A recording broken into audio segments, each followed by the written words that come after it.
Hello అండి, నమస్తే. Welcome back to our channel thoughts of home maker. నేను అనిత. ఎలా ఉన్నారండి? అందరూ బాగున్నారా? మీకు ఈ వీడియోలో ఒక సూపర్ మొక్కనైతే చూపిస్తున్నానండి. ఇప్పుడే గార్డెన్లో అయితే హార్వెస్ట్ చేశాను. హార్వెస్ట్ చేసినప్పుడు గుర్తులేదు, దాన్ని హార్వెస్ట్ చేసేసుకుని నీట్గా వాష్ చేసేసుకుని ఇలా ఎండలో అయితే ఆరబెట్టుకున్నానండి.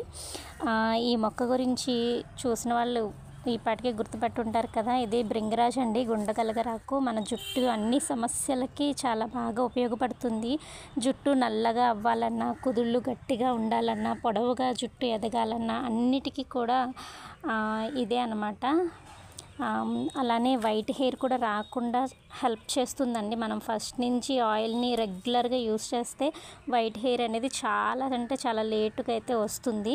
చూడండి, ఫ్లవర్ అయితే ఇలా ఉంటుంది, దీని సీడ్స్ అయితే ఇలా ఉంటాయి. నాకు గార్డెన్లో అయితే చాలా విరివిగా అయితే వస్తుందండి. ఒక్కసారి సీడ్స్ వేసుకున్నాను అంతే. అప్పుడు వచ్చిన సీడ్స్ని అలా అన్నిటిలో అయితే చల్లేస్తూ ఉన్నాను. ఇప్పుడు చూడండి, ఎక్కడ పడితే అక్కడ వస్తూనే ఉంటుంది. నేను మళ్ళీ వేయక్కర్లేకుండా. ఇవన్నీ విత్తనాలు అన్నమాట. చూడండి, చిన్న చిన్న మొక్కలే పూలు పూసిన తర్వాత విత్తనాలు ఇలా వచ్చేస్తూ ఉంటాయి. వచ్చిన వాటిని నేను ఇలా కలెక్ట్ చేసుకుని వేరే కుండీలు ఉంటాయి కదా, వాటిల్లో అయితే చల్లేస్తూ ఉంటాను. ఇది హార్వెస్ట్ చేసుకునే టయానికి అవి కొత్త మొక్కలు అయితే వచ్చేస్తూ ఉంటాయి. ఇలా కంటిన్యూస్గా నా గార్డెన్లో అయితే ఈ మొక్కలు అనేవి ఉంటాయి. ఇప్పుడే మొత్తం అన్నీ కూడా చూడండి కట్ చేసేసి నీట్గా వాష్ చేసేసుకున్నాను అనమాట.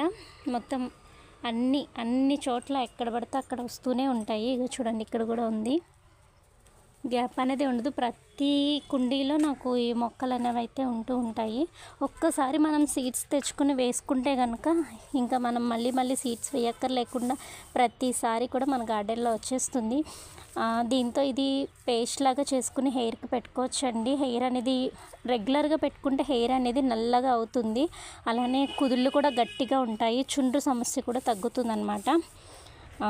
అలానే ఆయిల్ కూడా అనమాట. ఇది ఎండబెట్టుకుని పొడి చేసుకుని ఆయిల్లో వేసుకుని మరిగించుకుని ఆ ఆయిల్ చల్లారిన తర్వాత ప్రతిరోజు మనం జుట్టుకి రాసుకుంటే కనుక జుట్టు అనేది నల్లగా పొడవుగా ఎప్పుడు హెల్దీగా అయితే ఉంటుంది.